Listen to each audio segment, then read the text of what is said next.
Ayo, segera download Quran Tadabbur, tafsir dalam genggaman Anda.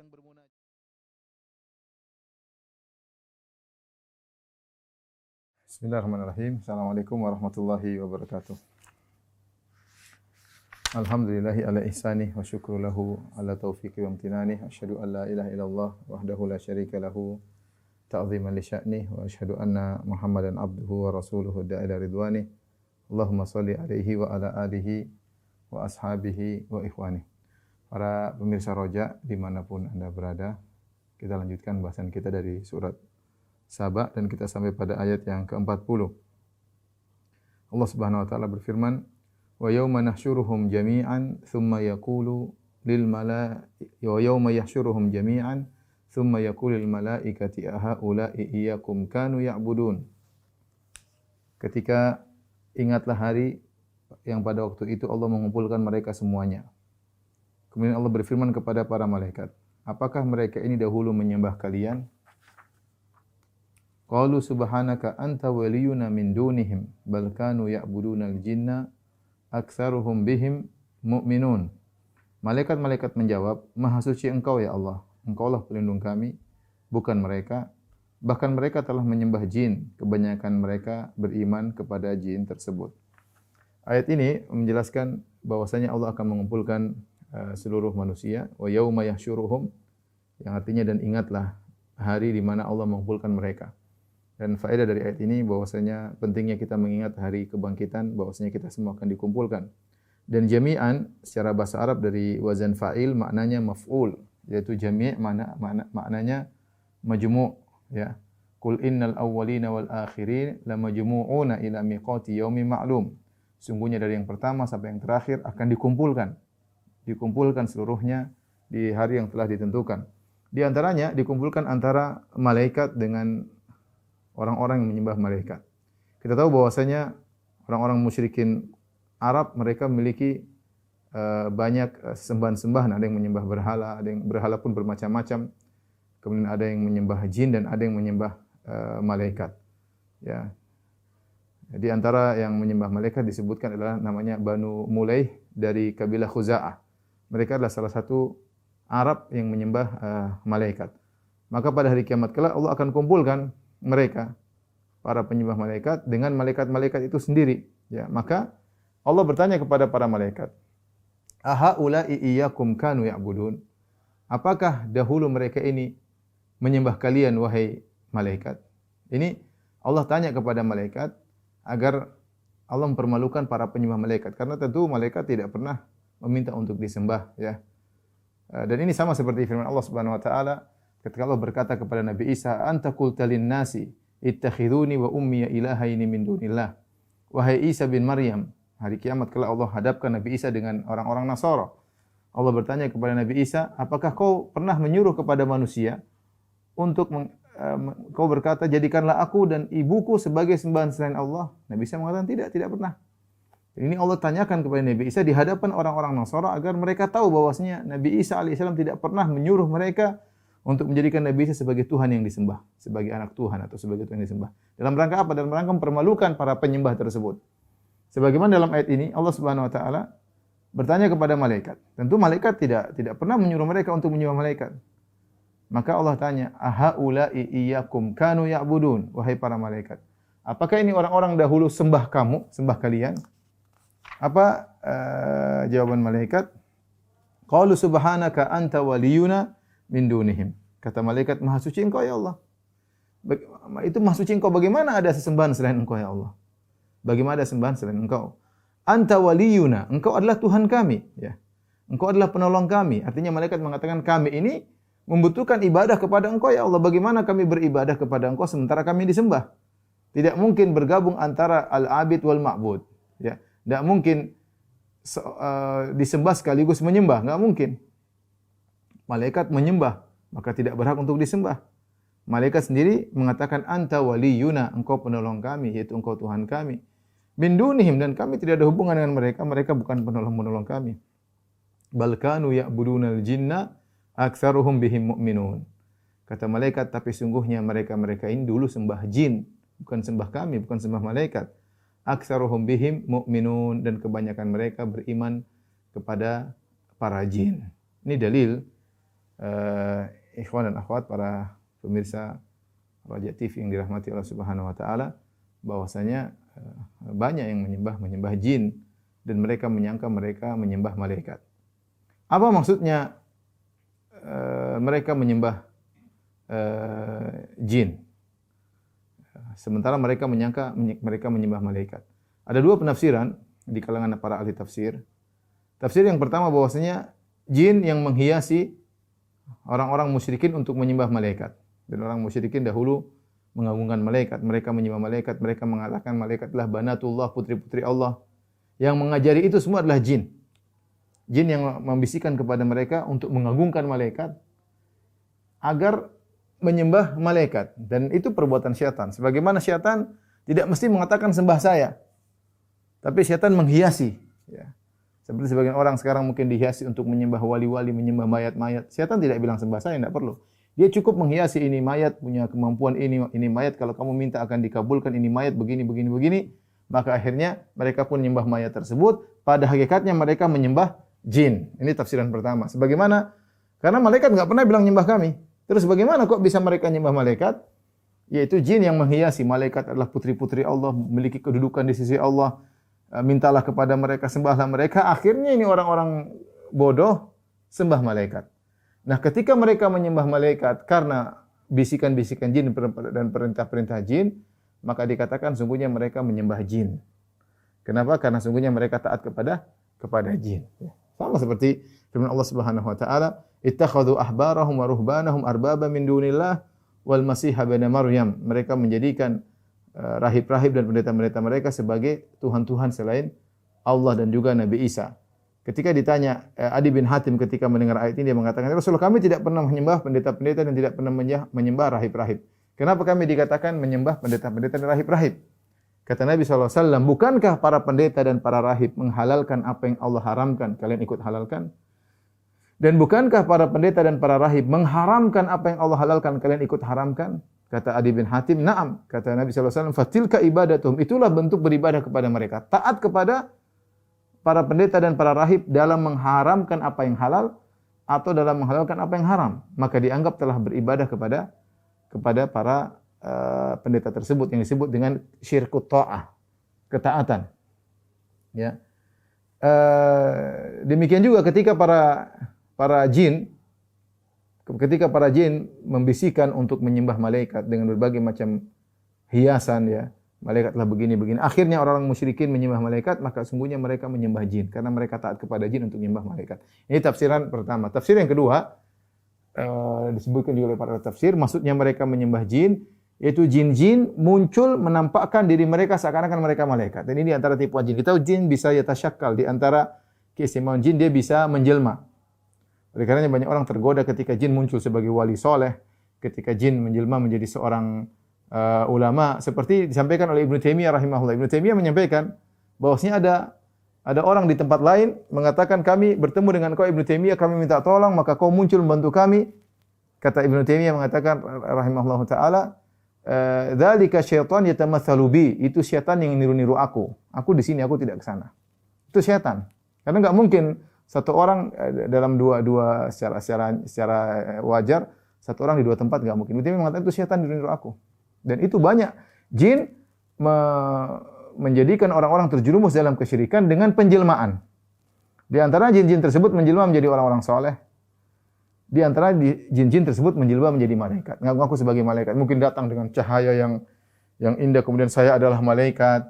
Akhirnya orang-orang musyrikin dahulu terpedaya dan akhirnya mereka menyembah jin-jin tersebut dengan persangkaan mereka yang mereka sembah adalah malaikat. Padahal itu jin yang menjelma menjadi malaikat. Ini di antara dua tafsir yang saya dapatkan dalam buku-buku tafsir tentang yang dimaksud dengan menyembah malaikat. Yang pertama menyembah malaikat karena bisikan jin, yang kedua menyembah jin yang ngaku-ngaku sebagai malaikat, ya. Dan jin atau syaitan-syaitan punya banyak trik untuk menjerumuskan orang dalam kesyirikan. Di sini di antara faedah yaitu wa yauma yahsyuruhum jami'an. Ketika Allah mengumpulkan mereka seluruhnya, kita ingatkan bahwasanya kita perlu mengingat tentang hari akhirat, di hari akhirat ini terjadi diskusi, ya, diskusi dikumpulkan antara kelompok dengan kelompok yang lain di hadapan Allah, didiskusikan. Allah bertanya kepada yang disembah, Allah bertanya kepada yang menyembah. Ya, seperti terjadi pada ayat ini Allah sebutkan di mana Allah kumpulkan malaikat dan orang-orang yang menyembah malaikat. Ya. Maka malaikat menjelaskan, kami tidak pernah disembah. Bagaimana kami mau jadi sekutu bagi Engkau ya Allah? Sedangkan Anta waliyuna, Engkau adalah Tuhan kami. Gimana kami ini butuh untuk beribadah, kami perlu beribadah kepada Engkau. Bagaimana kami mau diibadahi? Enggak mungkin. Enggak mungkin yang beribadah sekaligus diibadah. Itu enggak mungkin. Tapi bal kanu ya'budunal jinna, mereka menyembah jin, sesungguhnya aktsaruhum bihi mu'minun. Perhatikan sini. Allah berfirman, aktsaruhum bihi mu'minun. Kata malaikat, mereka itu tidak menyembah kami, tapi mereka menyembah jin. Mayoritas mereka, perhatikan, aktsaruhum, mayoritas mereka beriman kepada jin. Itu percaya kepada jin, akhirnya beribadah kepada jin. Kenapa malaikat menggunakan kata aktsaruhum, mayoritas? Padahal yang dituju adalah suatu kaum yang mereka seluruhnya menyembah jin. Harusnya malaikat mengatakan seluruhnya beriman kepada jin. Tapi malaikat tidak menggunakan kata seluruh mereka beriman kepada jin. Tapi malaikat mengatakan aktsaruhum, mayoritas mereka beriman kepada jin. Syekh Utsaimin rahimahullah menjelaskan bahwasanya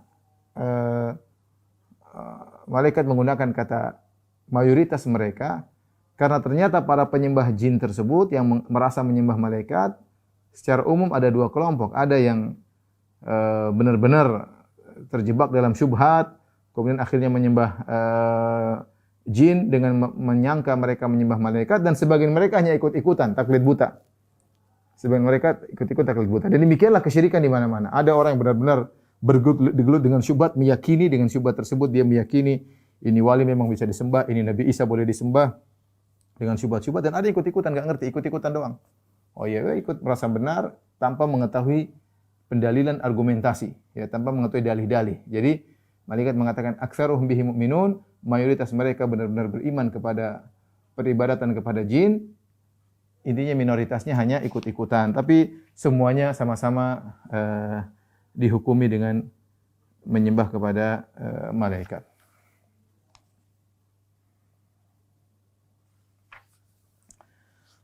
Baik, kita lanjutkan. Ayat berikutnya Allah Subhanahu wa taala berfirman, "Fal-yawma la yamliku ba'dukum li ba'din naf'an wala dharran, wa naqulu lil ladzina zalamu dzuqu 'adzaban nari allati kuntum biha tukadzibun." Kata Allah, maka pada hari ini sebagian kamu tidak berkuasa untuk memberikan kemanfaatan dan tidak pula kemudaratan kepada sebagian yang lain. Dan kami katakan kepada orang-orang yang zalim, rasakanlah olehmu azab neraka yang dahulunya kamu dustakan azab tersebut. Maka Allah setelah menjelaskan dialog antara Allah dengan malaikat, bagaimana malaikat berlepas diri dari sesembahan-sembahan mereka, maka Allah mengatakan fal yauma, maka pada hari ini, pada hari akhirat kelak. La yamliku ba'dukum li ba'dhin naf'a, maka sebagian kalian tidak bisa beri manfaat kepada yang lain. Yaitu malaikat tidak bisa menolong mereka, ya. Malaikat tidak bisa memberi mudarat kepada mereka, semuanya urusan Allah Subhanahu wa taala. Dan mereka tidak bisa mengambil manfaat dari malaikat. Ya, kenapa? Karena mereka ini menyembah malaikat atau menyembah yang sembahan-sembahan mereka dalam rangka mencari syafaat. Haula'i syufa'auna indallah. Mereka berkata, kami tidak beribadah kepada sembahan-sembahan kami kecuali sebagai pemberi syafaat-syafaat bagi kami di sisi Allah. Jadi mereka berharap pada hari kiamat kelak malaikat-malaikat ini akan beri syafaat kepada mereka. Ternyata tidak. Allah mengatakan pada hari ini tidak ada hubungan antara kalian. Kalian tidak bisa beri manfaat, tidak bisa beri mudarat ya kepada orang-orang tersebut. Wa taqatta'atil asbab, ya. Seluruh sebab-sebab, ya, hubungan relasi semuanya terputus. Ya. Mereka ternyata berbuat kesyirikan, menyembah malaikat padahal malaikat tidak pernah disembah. Yang mereka sembah selama ini adalah jin, atau mereka ditipu oleh jin. Ya, dan ini perkara yang sangat menyedihkan bagi mereka. Kata Allah, tidak ada manfaat. Kalian menyembah malaikat, enggak ada malaikat tidak bisa tolong kalian. Malaikat tidak bisa tolong kalian. Segala urusan Allah Subhanahu wa taala. Ya. Malaikat tidak bisa beri mudarat kepada kalian, malaikat tidak bisa beri manfaat kepada kalian. Sebenarnya Allah mengatakan naf'an wala dharran, maksudnya malaikat tidak bisa beri syafaat kepada mereka dan malaikat tidak bisa menolak kemudaratan dari mereka. Malaikat tidak bisa menolak kemudaratan dari mereka. Ya, penyembahan mereka terhadap malaikat selama ini tidak bermanfaat sama sekali di akhirat. Justru memberi kemudaratan, menjadikan mereka kekal dalam neraka jahanam. Dan ini perkara yang sangat menyedihkan bagi mereka. Selama ini mereka menyembah malaikat, merasa mereka akan selamat dan malaikat akan berikan syafaat. Ternyata di akhirat justru membuat mereka kekal dalam neraka jahanam. Maka menyedihkan misalnya orang-orang Nasara yang menyembah Nabi Isa. Mereka menyangka dengan menyembah Nabi Isa mereka akan selamat di akhirat dan tidak akan selamat kecuali menyembah Nabi Isa. Justru sebaliknya. Justru karena mereka menyembah Nabi Isa mereka kekal dalam neraka jahanam.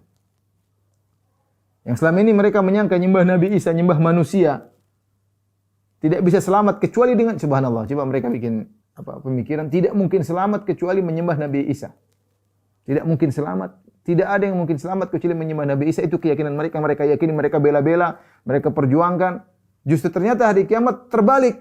Justru karena mereka merasa selamat dengan menyembah Nabi Isa, justru mereka kekal dalam neraka selama-lamanya. Waliyadzubillah. Di sinilah nasib orang-orang yang menyembah malaikat. Mereka menyangka malaikat bisa beri manfaat, bisa menolak dari mereka. Ternyata tidak. Justru penyembahan mereka terhadap malaikat membuat mereka kekal dalam neraka selama-lamanya. Kata Allah, wa naqulu lil ladzina zalamu, dan kami berkata kepada orang-orang zalim, maksudnya orang-orang musyrikin.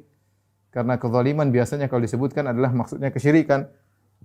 Inna syirka la zulmun azim, sungguhnya kesyirikan adalah kezaliman yang besar. Wa naqul ladzina zalamu, kami berkata kepada orang-orang zalim, dzuqu adzaban nar allati kuntum biha tukadzibun. Rasakanlah. Dzauq itu artinya merasakan. Ini ejekan ya, ejekan kepada mereka. Seakan-akan nikmatilah, kalau bahasa kita, nikmatilah adab neraka yang kalian dulu dustakan. Ini ejekan yang luar biasa. Kalian dulu bilang neraka jahanam enggak ada, atau neraka tidak bakalan kena kalian. Atau kalian mengingkari hari kebangkitan. Yang di antara konsekuensi hari kebangkitan adalah surga dan neraka. Dan kalian mengatakan hari kebangkitan enggak ada, neraka enggak ada. Sekarang silakan kalian merasakan. Selamat menikmati. Zauq itu artinya merasakan ya. Jadi Allah mengatakan, mengejek mereka. Dzuqu adzaban nari. Rasakan adab neraka yang kalian dulu dustakan. Dan mereka dustakan banyak, bukan cuma neraka saja. Tetapi Allah akan mengadab secara detail. Mereka dustakan neraka, mereka akan merasakan adab neraka jahanam. Ya. Mereka akan merasakan adab neraka jahanam. Taib. Kita lanjutkan.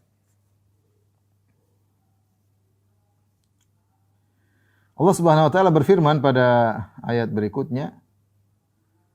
Kata Allah Subhanahu wa taala, wa idza tutla alaihim ayatuna bayyinatin qalu ma hadza illa rajulun yuridu an yasuddakum amma kana ya'budu aba'ukum. Jika dibacakan kepada mereka ayat-ayat kami yang jelas, ayat-ayat yang jelas, Al-Qur'an ayatnya jelas, qalu ma hadza illa rajulun. Kata mereka, ini siapa sih orang ini? Tidaklah orang ini kecuali seorang laki yuridu an yasuddakum amma kana ya'budu aba'ukum. Yang laki ini niatnya adalah hanya menghalangi kalian dari apa yang disembah oleh bapak-bapak kalian. Wa qalu ma hadza illa ifkun muftara. Dan mereka berkata ini Al-Qur'an hanyalah kedustaan yang diada-adakan. Ya. Kebohongan yang diada-adakan. Wa qala alladziina kafaru lil haqqi lamma ja'ahum, dan orang-orang kafir berkata kepada kebenaran ketika kebenaran datang kepada mereka, in hadza illa sihrun mubin. Sungguhnya ini hanyalah sihir yang nyata. Ini adalah sihir yang nyata. Perhatikan di sini ya. Pertama, jadi orang-orang Allah mengatakan sifat-sifat Al-Qur'an, idza tutla alaihim ayatuna bayyinat. Ya.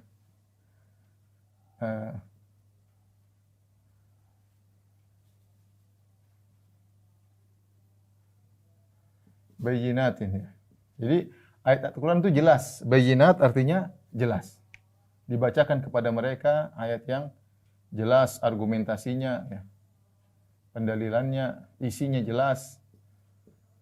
Maka mereka mengatakan, apa ini? Ma hadza illa rajulun ya.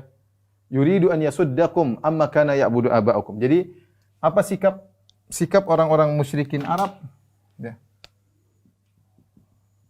Sikap orang-orang musyrikin Arab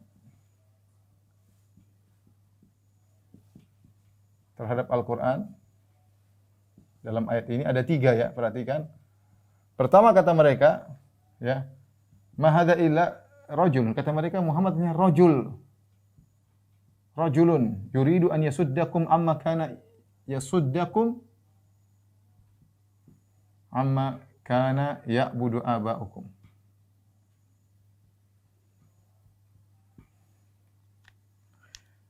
Ini hanyalah seorang lelaki, rajulun, lelaki.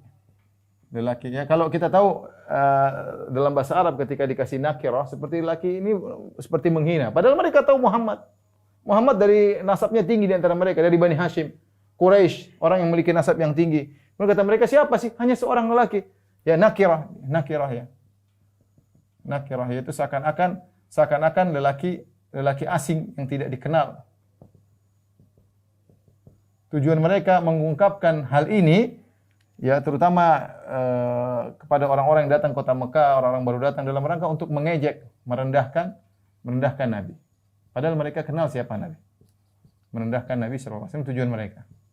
Dan mereka mengatakan siapa Muhammad ini? Dia ingin menghalangi kalian dari menyembah sembahan-sembahan apa yang disembah oleh nenek moyang kalian. Ya. Muhammad itu hanya menghalangi kalian dari sesembahan nenek moyang kalian. Dan lihat bagaimana cara mereka menghadapi Al-Quran. Mereka mereka tidak mengatakan Muhammad ini menghalangi dari menyembah berhala, tapi mereka mengatakan dari sesembahan nenek moyang kalian. Kenapa diungkapkan nenek moyang? Tujuan mereka jelas, ya, untuk memprovokasi, ya, bahwasanya Muhammad menentang nenek moyang.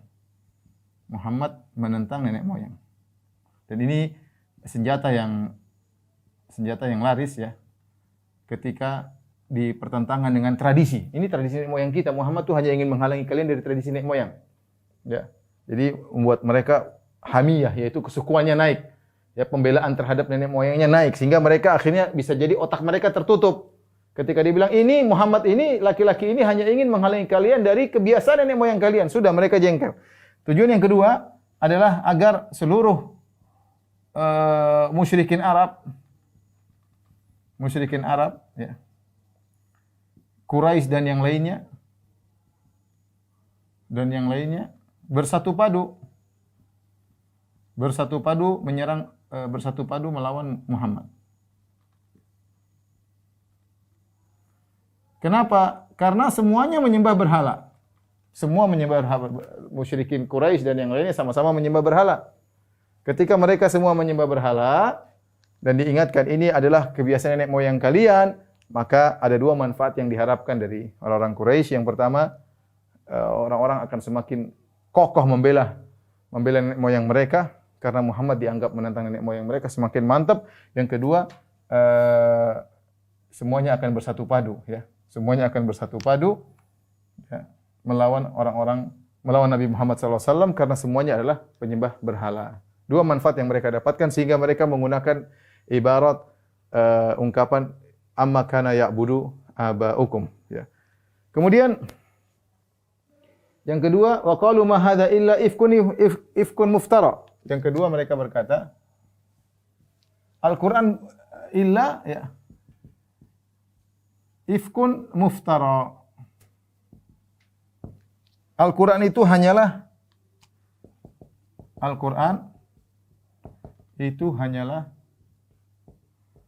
kebohongan yang diada-adakan.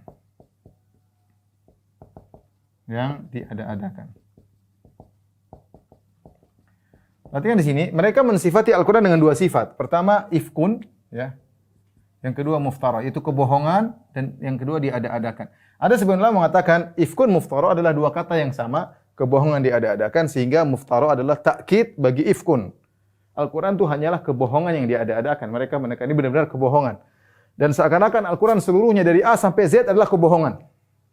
Dan ini jelas-jelas sikap membabi buta dari mereka. Bagaimana mereka mengatakan Al-Qur'an dari A sampai Z semuanya kebohongan. Ada yang mengatakan muftaran lain, ifkun lain. Ifkun lebih umum, yaitu Al-Qur'an maksudnya, ya, ifkun Al-Qur'an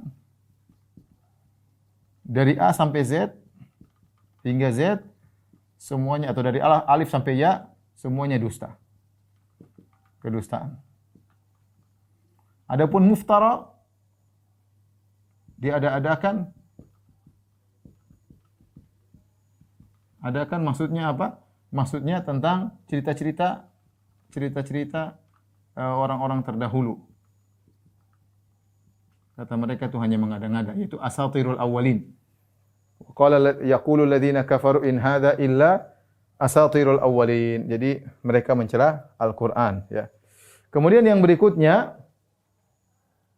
mereka berkata in hadza illa sihrun mubin. Ketika datang kebenaran mereka berkata in hadza illa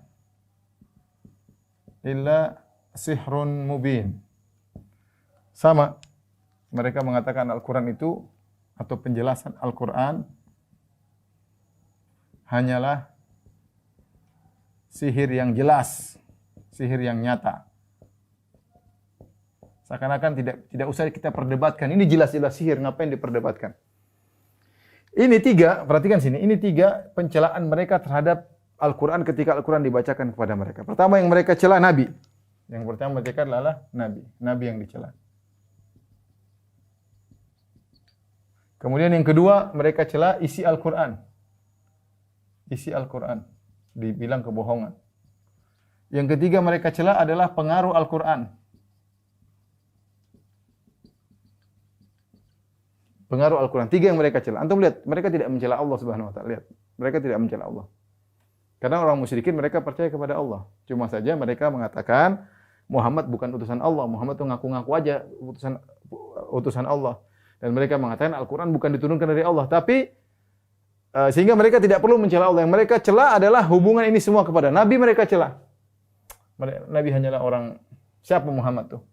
Kayak orang rendahan. Padahal mereka tahu Muhammad dari Hashimi, Quraisy, ya, nasabnya tinggi. Kakeknya dulu Abdul Muthalib, penguasa kota Mekah, ya, tapi mereka ingin merendahkan Muhammad. Ya, bahkan mereka merajul, siapa itu? Ya, kemudian mereka provokasi, ya, Muhammad ini hanya tujuannya ingin menghalangi kita dari sembah nenek moyang kami. Mereka angkat dalil tradisi, karena orang kalau disebutkan tradisi, mudah terprovokasi. Kemudian mereka mencela Al-Quran. Al-Quran ifkun muftar, hanyalah kebohongan. Dari alif sampai ya, A sampai Z, semuanya kebohongan. Bukan cuma ada kebohongan secara umum, kebohongan secara khusus, itu lihat. Cerita-cerita dongeng-dongeng, Nuh, Musa, Hud, Saleh, semuanya dongeng. Asatirul awwalin, dongeng-dongeng yang diada-adakan. Ya. Kemudian mereka lihat pengaruh Al-Quran, kata mereka, in hadza illa sihrun mubin. Al-Quran hanyalah sihir yang nyata. Kenapa? Karena mereka melihat pengaruh Al-Quran. Al-Quran orang dengar langsung terima. Al-Quran orang dengar masuk ke hati. Ya. Kata mereka ini sihir. Kenapa dikatakan sihir yang nyata? Dari dua sisi. Mereka katakan sihir. Al-Quran adalah sihir. Ada dua sisi. Yang pertama, pengaruh Al-Quran yang begitu cepat ke hati.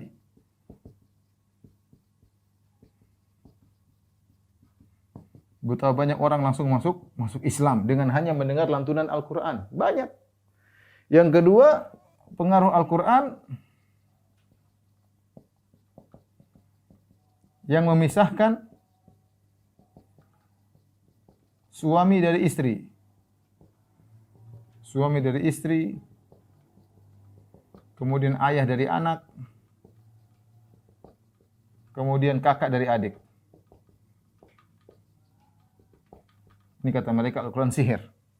Kenapa? Setelah adanya Al-Quran, ada ayah ribut sama anak. Kenapa? Anaknya masuk Islam, ayahnya kafir. Ya ributlah. Sa'ad bin Abi Waqqas dengan orang tuanya. Mus'ab bin Umair dengan bapak dan ibunya. Ribut. Ya. Memisahkan antara suami dan istri. Ya. Tadinya sama-sama, kemudian apa? Berpisah. Karena istrinya masuk Islam.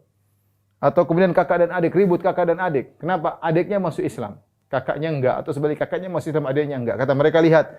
Pengaruh sihir adalah memisah belah antara dua orang yang saling mencintai. Oleh karenanya Al-Quran itu benar-benar apa? Sihir. Ini semua omong kosong yang mereka ungkapkan. Yang mereka tahu dari benak hati mereka ini semua kedustaan. Tapi tidak ada cara lain kecuali bagaimana untuk menjauhkan orang dari Muhammad dengan tiga tuduhan. Ini semuanya membalikkan fakta. Membalikkan fakta. Justru mereka yang ngawur, yang mengajak orang pada kesyirikan, justru mereka yang pendusta, Ya, justru mereka yang memisahkan, memutuskan silaturahmi karena Rasulullah mengajak mereka kepada kebaikan, Islam mengajarkan silaturahmi, justru mereka memutuskan silaturahmi. Tapi inilah sikap mereka ketika menghadapi ayat-ayat yang dibaca kepada mereka.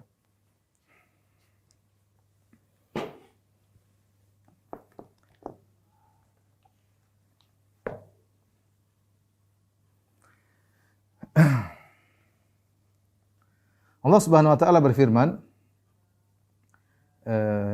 di akhir ayat tadi, wa qala alladziina kafaru lil haqqi, dan berkata orang-orang kafir kepada kebenaran. Allah mensifati orang-orang yang berbicara adalah orang-orang kafir. Jadi orang yang mengatakan Al-Qur'an hanyalah sihir, orang yang mengatakan Al-Qur'an hanyalah kedustaan, maka mereka orang kafir. Mereka orang-orang kafir karena mencela Al-Qur'an. Baik, kita katakan tadi sungguhnya dari kita lihat celaan mereka tiga tersebut, mereka tidak mencela Allah sama sekali. Yang mereka cela adalah Muhammad, pembawa risalah. Yang mereka cela adalah Al-Qur'annya sendiri dan pengaruh Al-Qur'an. Kenapa mereka tidak mencela Allah? Karena mereka yakin kepada Allah. Tapi pada hakikatnya, ketika mereka mencela Muhammad dan mencela sallallahu alaihi wasallam, mencela Al-Qur'an dan pengaruh Al-Qur'an, sungguhnya mereka mencela Al-Qur'an, mencela Allah Subhanahu wa taala. Kenapa? Karena Allah Subhanahu wa taala yang mereka yakini sebagai Tuhan, ternyata mengutus Nabi Muhammad SAW dengan memberikan mukjizat, kemudian memberikan penjelasan yang hebat, Al-Quran yang hebat lah. Kalau ternyata ini semua hanya kedustaan, kenapa Allah kuatkan Nabi Muhammad SAW? Kenapa Allah kuatkan? Kalau ternyata Muhammad ini pendusta, ngaku-ngaku utusan Tuhan, harusnya Tuhan binasakan Muhammad. Harusnya demikian. Saya ulangi, mereka tidak mencela Allah, tapi mereka mencela Muhammad, mencela Al-Quran dan pengaruh Al-Quran. Tapi para ulama menjelaskan konsekuensi dari mereka mencela Muhammad, Al-Quran, sungguhnya mereka mencela Allah. Kenapa? Karena ini Muhammad ngaku-ngaku utusan Tuhan dan dia punya mukjizat. Kalau seandainya dia dusta, harusnya Allah binasakan dia. Kenapa Allah biarkan dia, bahkan Allah kuatkan dia, bahkan Allah menangkan dia, bahkan Allah kirimkan Al-Quran kepada dia? Ya. Seakan-akan Allah membela musuhnya. Nah, berarti Allah enggak beres. Berarti Allah enggak beres. Jadi ketika mereka mencela Muhammad SAW, otomatis mereka mencela Allah Subhanahu wa taala. Baik, kita lanjutkan ya. Setelah itu Allah berfirman pada ayat ke-44, "Wa ma atainahum min kutubin yadrusunaha wa ma arsalna ilaihim qablaka min nadhir." Kata Allah Subhanahu wa taala, kami tidak pernah memberikan kepada mereka kitab-kitab yang mereka baca dan sekali-sekali tidak pernah pula mengutus kepada mereka sebelum kamu seorang pemberi peringatan pun. Allah menjelaskan ya. Wa ma atainahum min kutubin yadrusunaha. Sebelumnya kami tidak pernah kirim kitab-kitab suci kepada orang-orang Quraisy. Lain dengan ahlul kitab. Ahlul kitab Bani Israel, Allah pernah turunkan Taurat, Allah pernah turunkan Zabur, Allah pernah turunkan Injil. Kalian orang-orang Quraisy, wa ma atainahum min kutubin yadrusunaha. Mereka tidak pernah punya kitab-kitab suci sebelumnya yang mereka pelajari. Wa ma arsalna ilaihim qablaka min nadhir, dan kami tidak pernah mengutus kepada mereka seorang rasul pun sebelum engkau wahai Muhammad. Apa maksudnya? Tolong dihapus. Tolong hapusin.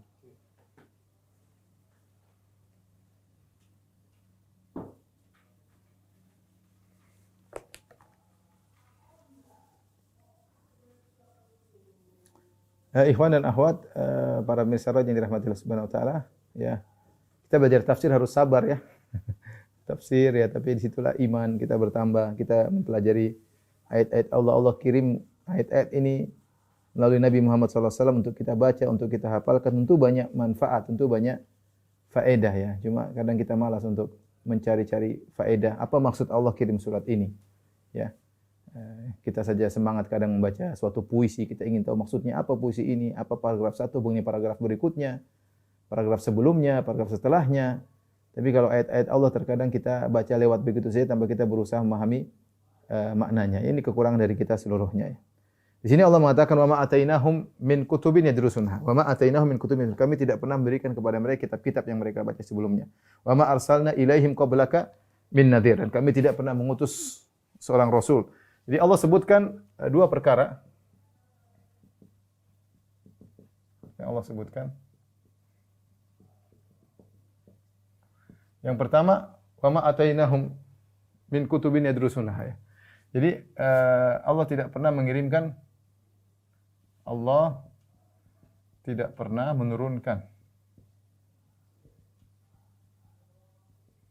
kitab-kitab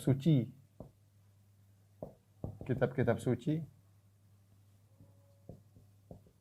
yang mereka pelajari, tidak pernah. Kemudian wa ma arsalna ilaihim qablaka min nadhir, dan Allah tidak pernah mengutus seorang rasul pun kepada mereka sebelum engkau. Wahai Muhammad. Sebelum engkau. Ingat ya, ini topik bicara tentang, ini khitabnya kepada orang Quraisy. Pembahasan ditujukan kepada orang-orang Arab. Kepada musyrikin Arab. Allah tidak pernah menurunkan kitab-kitab suci yang mereka pahami. Berbeda yang mereka pelajari. Berbeda dengan ahlul kitab. Lain halnya dengan Bani Israel. Allah telah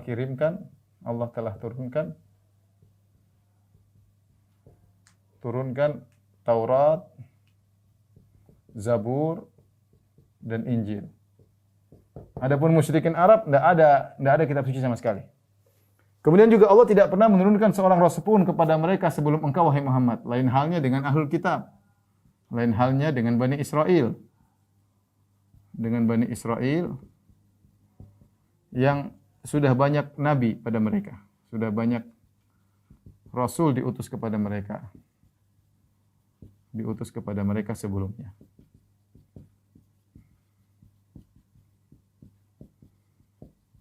Baik, apa maksud pendalilan ini? Dua perkara ini, dua. Ada dua tafsiran, ada khilaf di kalangan para ulama, khilaf tentang tafsir ayat ini.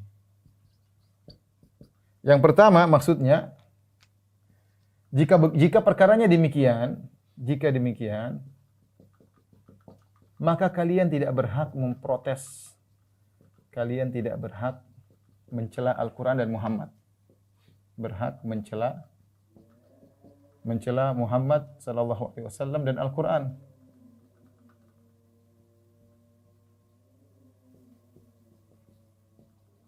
Kenapa tidak berhak, ikhwan dan akhwat yang dirahmati Allah Subhanahu wa taala?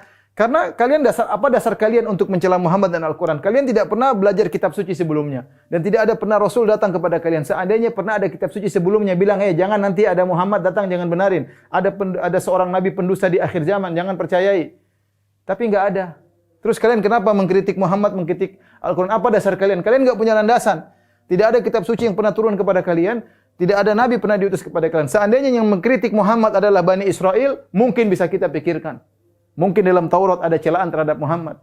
Ada kitab suci yang pernah turun kepada mereka. Ada nabi-nabi yang pernah diutus kepada mereka. Sehingga mereka berani mencela Muhammad. Ya. Tetapi kalian, wahai orang-orang kafir Quraisy, apa yang menjadi landasan kalian? Jadi ini maksudnya. Jika demikian, dua perkara ini, maka kalian tidak berhak mencela Muhammad dan Al-Quran karena kalian tidak punya landasan. Ini tafsiran pertama.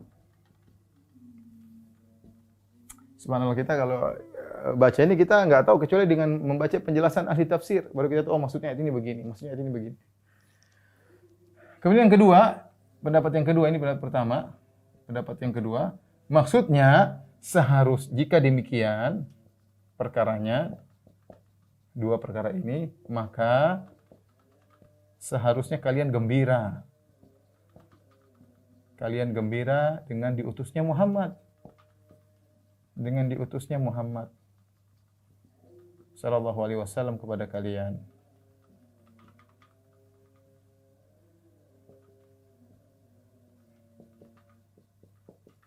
Kenapa kalian harusnya gembira? Kalian harus gembira karena kemuliaan bagi kalian. Sebelumnya Tuhan tidak pernah menurunkan kitab suci kepada kalian. Ternyata Tuhan pilih salah seorang dari kalian namanya Muhammad untuk diturunkan kitab suci. Harusnya kalian gembira. Dan ternyata ada seorang dari kalian diangkat menjadi seorang rasul. Harusnya kalian gembira luar biasa. Bukan malah mencela Muhammad dan Al-Quran. Ini tafsiran kedua. Dan dua tafsiran ini tidak kontradiktif. Oleh karena sebenarnya Allah mengatakan kita boleh bawa pada dua tafsiran ini dua-duanya, wallahu a'lam bishawab. Dari satu sisi memang mereka tidak berhak mencela Nabi Muhammad SAW dan Al-Quran karena mereka tidak punya landasan. Dari sisi yang lain harusnya mereka gembira, bukan mencela Muhammad, harusnya mereka gembira. Muhammad diutus jadi seorang rasul, kalau Rasulullah mulia kan Quraisy juga mulia. Kan dia dari seorang, misalnya kita dari suku Bugis atau suku Jawa, terus ada orang yang top dari suku Bugis, suku Jawa, kan kita ikut gembira. Itu orang Jawa loh, itu orang Bugis loh, itu orang Maluku loh. Kita gembira, ada orang dari suku kita yang jadi top. Harusnya mereka senang ada Muhammad yang bakalan menguasai, menyebarkan ke cahaya di alam semesta, harusnya mereka bangga. Bahkan Muhammad menaklukkan Jazirah Arab, harusnya mereka bangga. Tapi mereka salah perhitungan ya. Sombong dan angkuh ya. Justru mereka mencela Al-Quran dan mencela Nabi Muhammad SAW. Ini maksud dari tafsir ayat yang kita bacakan tadi. Kemudian Allah Subhanahu wa taala berfirman pada ayat ke-45, "Wa kadzdzaba alladziina min qablihim wa ma balagu mi'syara ma atainahum fakadzdzabu rusuli fakaifa kana nakir." Kata Allah, dan orang-orang yang sebelum mereka telah mendustakan. Sedangkan orang-orang kafir Mekah itu belum sampai menerima 1/10. Mi'syar itu sama dengan usyur. Mi'syar secara bahasa Arab artinya usyur, sama 1/10. Al-mi'syar, al-usyur artinya 1/10. Padahal orang-orang kafir di Mekah itu belum sampai menerima 1/10 dari apa yang kami telah berikan kepada orang-orang terdahulu. Fakadzdzabu rusuli, lalu mereka mendustakan rasul-rasulku, fakaifa kana nakir, dan bagaimana hebatnya akibat kemurkaanku kepada mereka. Ayat ini maksudnya apa? Allah menjelaskan ya. Wahai orang-orang kafir Mekah, yang mendustakan para rasul bukan kalian saja, yang sebelumnya sudah ada. Ada kaum Ad, ada kaum Samud, ada Fir'aun dan bala tentaranya. Dan mereka dulu lebih hebat daripada kalian. Kaum Ad hebat, kuatnya luar biasa. Kaum Samud memahat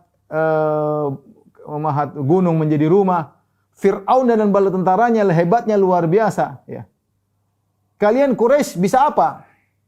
Bisa apa sih orang Quraisy? Bangun apa? Bangunan juga tidak ada. Apa yang mereka banggakan? Tidak ada. Makanya Allah mengatakan, ya, wa kadzdzaba alladziina min qablihim, telah orang-orang sebelum mereka, sebelum orang-orang kafir Quraisy ini, sudah ada yang mendustakan para nabi sebelumnya. Wa ma balagu mi'syara ma atainahum, dan orang-orang kafir Mekah ini tidak sampai 10% dari apa yang telah kami berikan kepada umat-umat terdahulu. Abu Jahal dan teman-temannya, apa bandingan dengan Fir'aun? 1/10 juga enggak ada. Fir'aun balentaranya banyak, istananya hebat. Abu Jahal punya istana apa? Tidak punya istana, punya rumah doang Abu Jahal. Abu Lahab punya apa? Abu Lahab cuma punya rumah. Fir'aun punya istana, punya prajurit, punya pasukan, hebat, luar biasa, umurnya panjang. Fir'aun. Bicara Samud, kaum Ad hebat. Ya. Allah berikan kepada mereka kekuatan ya. Tubuh yang kuat sampai mereka sombong ya. Fastakbaru fil ardi bighairi haqqi wa qalu man asyaddu minna quwwah. Siapa yang lebih kuat daripada kami? Saking kuatnya. Kekuatannya Abu Jahal CS tidak sampai 1/10 kekuatannya kaum Ad. Lihat kaum Samud, kaumnya Nabi Saleh alaihissalam, bagaimana mereka punya kemampuan untuk memahat gunung dijadikan rumah, dan mereka punya kehebatan. Apa kelebihan orang Quraisy? Apa sih orang Quraisy? Orang Quraisy, Abu Jahal dan teman-temannya apa? Makanya kata Allah, kami tidak berikan 1/10 pun dari apa yang pernah kami berikan kepada orang terdahulu. Maksudnya Allah menjelaskan, orang terdahulu lebih hebat. Tetapi ketika mereka mendustakan para rasul, lihat apa hukuman kepada mereka. Nah, kalian ingin mau dihabisi sama Allah, mudah sebenarnya. Mudah. Semuanya mudah bagi Allah. Tapi kalau menurut timbangan manusia, harusnya menghabisi kalian Abu Jahal CS lebih mudah daripada menghabisi Fir'aun dan bala tentaranya. Kalau menurut ukuran manusia, kalau bagi ukuran Allah semuanya sama saja mudah. Tidak ada yang sulit bagi Allah, tinggal kun fayakun. Jadi jangan kalian sombong. Jadi ayat ini ada dua faedah. Faedah pertama, tasliyah kepada Nabi, pelipur lara, memberi hiburan kepada Nabi. Wahai Rasulullah, wahai Muhammad, kau didustakan oleh kaummu. Sungguhnya sebelum engkau juga nabi-nabi yang sebelumnya juga didustakan, sama, didustakan oleh kaum mereka, bukan didustakan oleh orang lain. Didustakan oleh kaum mereka. Nabi Nuh didustakan oleh kaumnya, Nabi Saleh, Nabi Hud didustakan oleh kaumnya. Nabi Ibrahim didustakan oleh kaumnya ya. Dan mereka lebih hebat daripada Abu Lahab, Abu Jahal CS ya. Umayyah bin Khalaf punya apa sih? Umayyah bin Khalaf, Ubay bin Khalaf enggak punya apa? Utbah bin Rabi'ah punya apa? Enggak punya apa-apa. Bandingkan Raja Namrud, lihat yang dilawan Ibrahim alaihissalam, Raja Namrud hebat, Fir'aun hebat. Kaum ini mereka enggak punya apa-apa ya, tapi mereka sombongnya luar biasa ya. Jadi Allah kasih hiburan kepada Nabi. Tenang, ya Rasulullah, bukan cuma kamu yang pertama kali didustakan, nabi-nabi semua juga didustakan. Dan nabi-nabi dulu yang mendustakan lebih hebat daripada ini, Abu Jahal dan teman-temannya. Ya, kata Allah, fa kaifa kana nakir? Bagaimana hukumanku kepada mereka. Artinya kalau Allah ingin balas, mudah sekali. Tapi Allah punya hikmah-hikmah yang Allah kehendaki. Meskipun orang-orang Quraisy sudah begitu sombong, minta segera ajil lana qittana, ya Allah turunkan azab kepada kami qabla yaumil hisab, sebelum hari kiamat, sekarang aja turunkan azab. Mereka sombong. Wa idz qalu Allahumma in kana hadha huwal haqqu min indika fa amtir alaina hijaratan minas sama', ya Allah kalau ini Muhammad yang bawa benar dari Engkau ya Allah, turunkan hujan batu dari langit, timpakan kepada kami. Sombong mereka. Tapi Allah tidak matikan mereka karena ada hikmah yang Allah kehendaki. Ya. Jadi ini ayat tujuan adalah untuk menghibur Nabi sallallahu alaihi wasallam, pelipur lara agar Nabi tidak terlalu bersedih. Bahwasanya bukan cuma Nabi yang didustakan, orang-orang terdahulu juga, nabi-nabi terdahulu juga didustakan oleh umat mereka. Taib. Setelah itu Allah masih membela Nabi Muhammad SAW karena mereka ini kan topiknya, mereka dustakan. Tadi 3 topik yang kita sebutkan, mereka dustakan Nabi, dustakan Al-Qur'an. Maka Allah bela semuanya. Ini satu rangkaian, satu paragraf masih bersambung. Sekarang Allah bela tentang Nabi Muhammad SAW. Ayat ke-45, perhatikan. Kata Allah ayat 46. Kata Allah Subhanahu wa taala, "Qul innama a'idzukum biwahidah." Katakanlah wahai Muhammad, sungguhnya aku hendak memperingatkan kepadamu satu hal saja, yaitu aku ngajak kalian satu hal saja. Enggak usah kita banyak ngobrol, enggak usah banyak jidal, enggak usah banyak debat, enggak usah. Satu perkara saja kalian lakukan, satu aja. Antaqumu lillahi masna wa furada.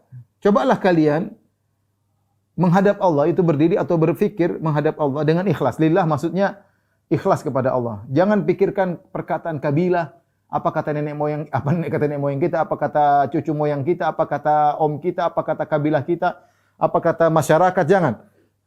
Coba sekarang kalian merenungkan dengan ikhlas murni lillah, karena mereka mengakui Allah. Saya ulangi ikhwan, ini penting bagi kita, bahwasanya orang-orang musyrikin Arab mereka mengakui Allah sebagai Tuhan. Karena ini poin penting ya. Mereka mengakui Allah sebagai Tuhan tapi mereka masih musyrik. Karena sebagian ahlul bidah ingin menjelaskan, menyatakan, dan saya bantah-bantahan sama mereka di internet. Mereka ingin mengatakan orang Quraisy tidak kenal Allah. Itu tidak benar. Tidak ada dalil mereka mencela Allah sama sekali, enggak ada. Cari dalil arat-arat Al-Quran, hadis-hadis enggak ada. Karena mereka mengakui Allah itu Tuhan mereka. Itu jelas. Semua ahli tafsir sepakat, ulama sepakat. Timbul ahlul bidah, orang-orang zaman sekarang, orang-orang bahlul ya. Kemudian mereka ingin mengatakan orang Quraisy tidak tahu Allah. Bohong. Supaya apa? Supaya mereka ingin melegalkan kesyirikan yang mereka lakukan. Selama tidak meyakini ada Tuhan yang mencipta selain Allah, tidak musyrik. Silakan meminta kepada wali-wali, silakan percaya kepada batu. Dan ini sama dengan Rafidhah, sama dengan Syiah. Dikatakan oleh Khomeini dalam bukunya sama persis. Silakan percaya kepada batu, yang penting yakin batu tersebut hanya sebab. Silakan minta kepada wali-wali, yang penting meyakini pencipta alam semesta cuma Allah. Sehingga seakan-akan namanya syirik itu cuma syirik pada tauhid rububiyah. Maka saya sering sampaikan, mereka ini kita bicara tentang suatu kaum yang mengenal Allah. Makanya Nabi mengatakan, Allah mengatakan kepada Nabi, katakanlah kepada mereka, ya, innama a'idzukum biwahidatin antaqumu lillah. Aku hanya nasihati kalian satu saja, minta satu saja. Hendaknya kalian menghadap karena Allah. Kalau mereka enggak percaya Allah, apa-apa nanti Muhammad suruh kita menghadap Allah. Mereka percaya sama Allah. Makanya saya sering sampaikan bagaimana Abu Jahal ketika terjadi perang Badar, dia berdoa kepada Allah, in tastaftihu faqad ja'akumul fath. Sampai Allah turunkan ayat berkaitan dengan itu. Kata Allah, jika kalian minta keputusan wahai orang Quraisy, telah datang keputusan dari Allah. Abu Jahal berkata, Allahumma ayyuna aqta'u lirrahim wa ja'ana bima lam na'rif fa ahinhul ghadat. Ya Allah, aku atau Muhammad yang telah lebih putuskan silaturahmi. Saya sebenarnya Muhammad atau yang paling memutuskan silaturahmi. Maka binasakan dia. Abu Jahal berdoa agar Allah membinasakan siapa yang paling memutuskan silaturahmi, dia atau Muhammad. Dan ini pembahasan sudah panjang, saya bahas dalam syarah Qawaidul Arba ya, dalam kitab tauhid banyak saya sudah bahas ulang-ulang. Saya ingin menekankan saja ya bahwasanya orang-orang Quraisy mereka mengenal Allah. Makanya Nabi Muhammad ajak mereka. Kalian selama ini memikirkan apa kata kabilah, apa kata suku kita, apa kata nenek moyang, apa kata cucu moyang, apa kata tetangga. Sekarang kalian pikirkan sekali saja, saya minta satu aja kata Rasulullah. Allah suruh Nabi sampaikan kepada mereka. Qul innama a'idukum biwahidah. Aku nasihat kalian satu perkara saja, coba kalian kerjakan.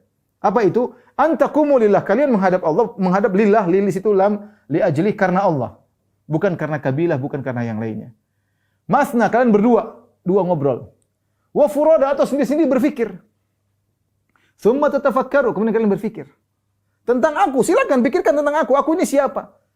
Pikirkan, kalian sudah kenal aku sejak dulu. Mas bisahibikum min jinnah. Kawan kalian ini bukan orang gila, tidak ada kegilaan dalam kawan kalian ini, tidak ada. In huwa illa nadhirul lakum baina yaday adzabin syadid. Dia itu hanyalah seorang memberi peringatan agar kalian tidak terkena azab. Dia itu orang baik, katanya Rasulullah suruh kalian pikirlah tentang aku. Kalian ngomong Muhammad orang gila, Muhammad pendusta, Muhammad majnun, Muhammad penyihir, Muhammad dukun, Muhammad sobi, silakan kalian ngomong, tapi sekali coba mikir. Allah suruh Nabi, suruh mereka mikir. Kalau kalian enggak furoda, enggak bisa mikir sendiri-sendiri, berdualah. Tapi karena Allah ya, diskusi berdua. Karena terkadang sendiri enggak bisa mikir, tapi kalau berdua mungkin bisa mikir. Coba mikirlah, kita mikirlah berdua. Coba Abu Jahal sama Abu Lahab ngobrol. Bu Jahal, Bu Lahab, gimana sih Muhammad? Coba pikir, coba diskusi. Diskusi siapa Muhammad ini? Benar enggak dia orang gila? Selama ini gitu. Tapi jangan pikirkan omongan orang. Jangan pikirkan efek-efek ekonomi. Karena orang-orang Quraisy dahulu mereka tidak mau beriman kepada Nabi Muhammad. Kata mereka, repot. Kalau beriman kepada Muhammad, ini kota Mekah tidak jadi kota religi. Kota Mekah itu di situ ada Ka'bah, ada 360 berhala. Orang-orang pada ke situ menyembah. Ya, kalau kita buang ini berhala-berhala, repot nanti. Jadi sekarang berpikir karena Allah. Jangan faktor ekonomi, jangan faktor kesukuan, jangan faktor nenek moyang, jangan faktor cucu moyang, jangan faktor tetangga. Abu Lahab, Abu Jahal, coba kalian berdua ngobrol. Pasti mereka tahu Muhammad bukan orang gila. Ma bisahibikum min jinnah. Tidak ada kegilaan sama sekali kepada Muhammad. In huwa illa, bahkan dia itu adalah pemberi peringatan yang sayang kepada kalian. Coba renungkan. In huwa illa nadhirul lakum baina yaday adzabin syadid. Dia itu datang beri peringatan sebelum datang azab yang pedih di hadapan kalian kalau kalian tidak beriman. Dia bukan cari apa-apa. Ya, makanya setelah itu Allah berusaha menghilangkan segala syubhat tentang Nabi Muhammad sallallahu alaihi wasallam. Ayat berikutnya, "Qul ma sa'altukum min ajrin fahuwa lakum. In ajriya illa 'ala Allah wa huwa 'ala kulli syai'in syahid." Katakanlah apapun yang aku minta kepadamu, maka itu untuk kamu. Upahku hanyalah dari Allah dan Dia Maha mengetahui segala sesuatu. Mungkin kalian sudah tahu Muhammad tidak cari apa-apa. Mungkin kalian ada syubhat, Muhammad ini mungkin cari dunia, mungkin cari kepemimpinan, mungkin cari duit. Allah bantah lagi, ini mungkin syubhat yang tersisa di benak mereka. Katakanlah, "Qul ma sa'altukum min ajrin." Kalau saya minta sesuatu kepada kalian, upah apapun, kedudukanlah, wanitalah, harta benda, kalian ambil. Saya enggak butuh itu semua. Jangan kalian tuduh saya mendakwahi kalian, saya mencari kedudukan. Jangan tuduh kalian menuduh saya berdakwah karena mencari harta wanita. Enggak, kalau saya dapat itu semua ambil. Wahai Abu Lahab ambil tuh, Abu Jahal ambil semua kalau. Adakah saya minta kalian? Saya tidak pernah minta. Kalau saya pun punya, silakan ambil kalau saya pernah minta kepada kalian. Sehingga benar-benar jelas kepada mereka bahwasanya Muhammad itu benar-benar di atas kebenaran.